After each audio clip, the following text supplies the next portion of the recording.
Ya saudara, terima kasih Anda masih di Sapa Bali Pagi Ruang Psikologi, dan hari ini kita masih akan membahas tentang resiliensi di masa pandemi COVID-19. Ini dia masih ditemani narasumber kita hari ini, ada Kak Dewa, dan nggak terasa nih Kak Dewa, kita dari segmen 4 ya. Udah lebih dari 40 menit nih kita ngobrol ternyata, dan tadi juga tipsnya sudah banyak sekali untuk teman-teman di rumah.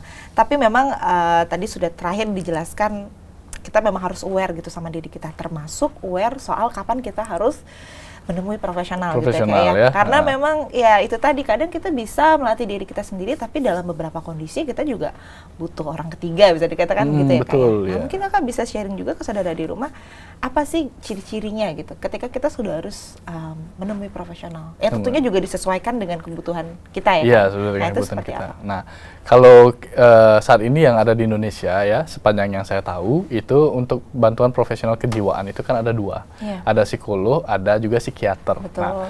Nah, di sana mungkin masyarakat masih juga berpikir yang sesuai kebutuhan saya kemana begitu ya. Sebenarnya ini 2 profesi yang sama-sama memang berkaitan dengan kejiwaan begitu. Jadi pada saat kita membutuhkan feedback dari orang ketiga, tadi dibilang dari orang lain begitu, karena kita kadang kalau kita sendiri kita bias.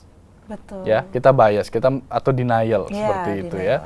Nah, tapi kalau ada orang ketiga itu akan meluruskan pola berpikir kita sebenarnya gitu.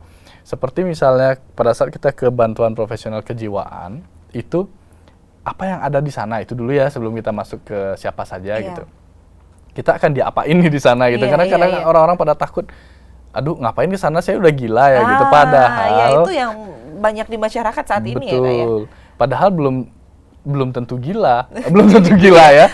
Ya, jangan sampai gila. Jangan sampai gila gitu. Ya, jadi kalau ke profesional kejiwaan itu kita mungkin untuk tahap awalnya mungkin pasti asesmen dulu. Jadi ada asesmen itu bisa melalui observasi kan, kita diobservasi kira-kira dari fisiknya atau dari gerak body language-nya seperti apa gitu. Terus setelah itu mungkin ada sesi konseling. Nah, ini sesi konseling ini juga ingin meluruskan ya, sesi konseling di sini bahwa psikolog ataupun psikiater itu bisa melakukan konseling juga.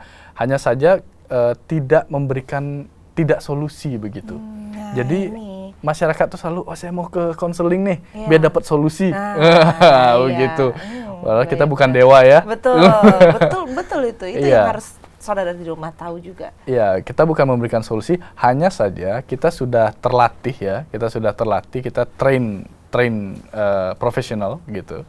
Profesional sudah terlatih untuk menangani masalah-masalah klien. Jadi latihnya itu begini, kita bisa meluruskan. Nah, kadang-kadang kalau klien itu punya masalah, itu dia sulit untuk berpikir jernih. Iya, betul. Ya, sedangkan psikolog lebih bisa, psikolog ataupun psikiater profesional kejiwaan yang lainnya itu akan lebih bisa melihat dari sudut pandang yang berbeda mungkin, ya, karena masalah itu kan masalah kliennya begitu. Jadi lebih objektif dan juga lebih logis pemikirannya. Sehingga pada saat konseling itu sebenarnya tujuan dari konseling itu adalah memberdayakan. Nah, pemberdayaan. Jadi memberdayakan apa potensi dan potensi yang ada dalam diri klien begitu. Jadi memberdayakan potensinya untuk menyelesaikan masalahnya sendiri begitu. Iya, benar. Ada harapan-harapan yang masih ada di klien itu yang dibantu diluruskan juga. Iya, betul. Harapan, potensinya dia, kelebihannya dia apa, strength-nya ya, kekuatannya dia apa, sehingga sebenarnya masalah tersebut nanti yang akan menyelesaikan atau menemukan solusinya itu adalah klien sendiri. Diberi insight gitu ya. Iya, betul. Diberikan pencerahan Diberi pencerahan begitu. Jadi, tapi solusi memang tetap ada di klien. Berarti memang itu pada saat itulah kita harus mengembalikan kepada diri kita sendiri. Saat seperti apa Kak? Saat kita sudah tidak bisa berpikir jernih, atau saat sudah muncul beberapa gejala fisik tadi juga berarti bisa jadi. Iya, bisa jadi. Jadi jangan sampai menunggu. Kan sering, aduh saya konseling kalau saya udah mulai gila mungkin.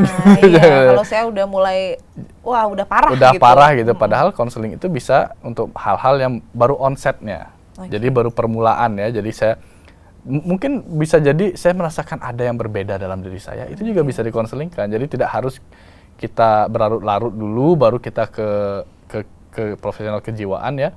baru ke sana gitu, itu enggak. Jadi baru onsetnya saja kita sudah bisa kok sebenarnya kita konsultasi, itu konsultasi. Oh, kita harus konsultasi seperti itu. Iya. Tapi setuju ya, karena tadi juga sudah dijelaskan di awal, kita konseling, kemudian nanti profesional juga akan memberikan bantuan kita membenahi cara berpikir kita gitu, karena biasanya kan yang jadi masalah, aduh aku bingung nih mau cerita dari mana. Betul, gitu. ya. Itu bisa jadi karena pola pikirnya masih jelimet gitu ya Kak. Iya, karena kan itu masalahnya. Karena Iya, kalau kita punya, karena sering gini loh Mbak Nida ya, itu kita ngasih tahu orang lain itu, gitu banget. Kamu jangan gini. Tapi kalau kita padahal masalah yang sama kita nggak bisa ngasih tahu diri kita sendiri ya.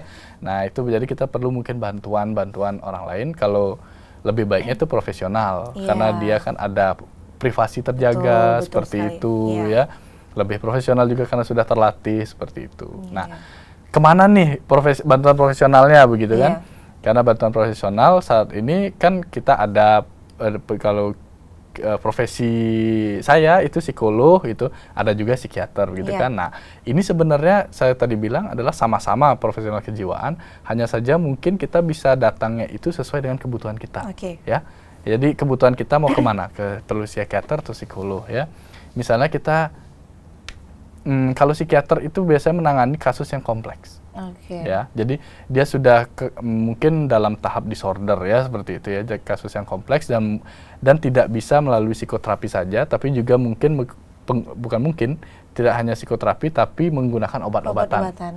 Jadi ada bantuan obat-obatan kayak antidepresan seperti itu ya. Jadi ada medicine prescription istilahnya. Jadi ada dokter, karena dia dokter, jadi dia bisa memberikan resep obat begitu. Nah, kalau psikolog juga sama-sama profesional kejiwaan, tapi mungkin ya kayak saya tadi bilang, onsetnya. Jadi baru onset itu mungkin kita bisa ke psikolog dulu untuk konsultasi, ya. Baru permulaan itu bisa ke sana.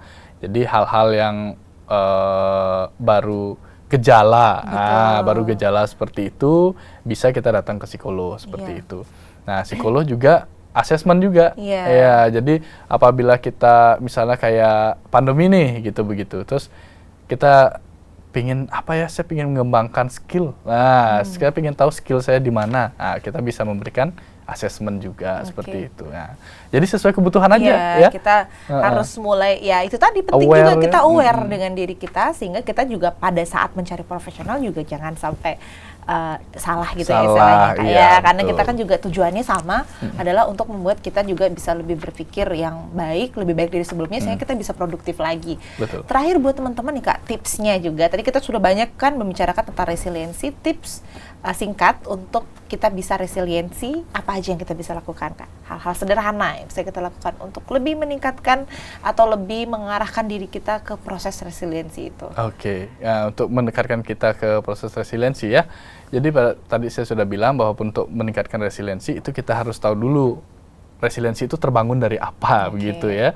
Tadi saya bilang ada terbangun dari kontrol, origin and ownership, ada reach, ada endurance gitu. Jadi itu faktor pembangun resiliensi. Sehingga dengan kita mengembangkan keempat faktor ini nanti akan mengerucut jadinya ke resiliensi. Nah, begitu kadang-kadang juga kalau misalnya kita ada masalah nih, terus kita langsung tiba-tiba cemas atau misalnya panic attack gitu, mungkin kita bisa latihan pernafasan mungkin ya. Nah, nanti mungkin di ini yang lain ya bisa latihan pernafasan, tarik nafas begitu ya, seperti simple meditation kayak gitulah gitu, teknik pernafasan seperti itu. Mungkin itu bisa juga kemudian juga mungkin bisa sharing sama keluarga juga ya. Sharing sama keluarga pasti ya. Itu pasti ya, lingkungan terdekat kita gitu lah ya kayak. Nah, HIMSI Bali nih dan HIMSI seluruh Indonesia juga kan mengadakan punya salah satu layanan untuk masyarakat, yang layanan konseling gratis gitu Kak ya. Itu mungkin bisa disampaikan juga ke saudara di rumah. Ya, jadi pada saat ini HIMSI Indonesia ya, khususnya untuk HIMSI Bali itu memiliki layanan konsultasi terkait dengan pandemi COVID ini. Jadi pada saat Bapak Ibu misalnya yang mungkin mengalami cemas atau mengalami seperti gelisah atau ada hal yang dipikirkan karena adanya pandemi ini, jadi bisa menghubungi 119 extension 8 atau di layar juga sudah ada ininya untuk nomor teleponnya. Iya, jadi nanti juga bisa langsung dibantu gitu dengan profesional. Nah, nanti mungkin bisa ketemu Kak Dewa juga langsung. Iya, saya salah satunya ya. Jadi teman-teman di rumah yang sekiranya mengalami kecemasan atau ingin berkonsultasi bisa menghubungi nomor IHIMSI tadi juga, atau nanti untuk langsung lanjut dan sebagainya kan nanti juga akan dibicarakan di sana. Tapi memang di masa pandemi sekarang ya, tapi tidak hanya di masa pandemi sekarang, kita juga penting untuk bisa aware dengan diri, kemudian menerapkan resiliensi itu tadi ya, ada dalam proses resiliensi itu, sehingga kita bisa lebih mudah menerima keadaan, lebih produktif lagi tentunya meskipun di masa pandemi ini. Gak terasa kayak kita sudah ngobrol banyak sekali. Mudah-mudahan apa yang sudah Kak Dewa sampaikan tadi juga bisa diterapkan oleh teman-teman di rumah ya, terutama yang core tadi tuh. Itu kita sampai ingat betul juga ya tipsnya. Dan kita juga sama-sama berdoa supaya pandemi cepat berakhir ya Kak ya. Sehingga kita juga bisa lebih produktif lagi ke depannya. Terima kasih Kak Dewa. Sama-sama. Ditunggu kesempatannya lagi ya. Tunggu lagi kedatangannya di sini dan kita akan sharing lagi untuk teman-teman di rumah. Dan saudara, itu dia tadi perbincangan Nitya dengan narasumber kita hari ini. Kita sudah membahas tentang resiliensi di masa pandemi COVID-19. Dan Nitya juga ingin mengingatkan kepada saudara di rumah bahwa siaran ini juga bisa Anda dengarkan di Radio Sonora Bali FM 98,9. Dan bagi teman-teman juga yang kemarin kelewatan beberapa tema kita di Sapa Bali Ruang Psikologi, juga bisa ke YouTube kami di Kompas TV Dewata, like dan subscribe. Kemudian juga ada Instagram kami di Kompas TV Dewata dan juga Facebook kami di Kompas TV Dewata. Dan itu yang mewakili setiap kru yang bertugas mengucapkan terima kasih atas perhatian dan juga kebersamaan Anda. Jangan lupa untuk tetap selalu mengikuti protokol kesehatan, jaga kesehatan, dan jangan lupa untuk selalu berproses dan mengikuti setiap tips yang diberikan oleh narasumber kita di Sapa Bali Pagi Ruang Psikologi. Om Santi Santi Santi Om. Oke, thank you Kak.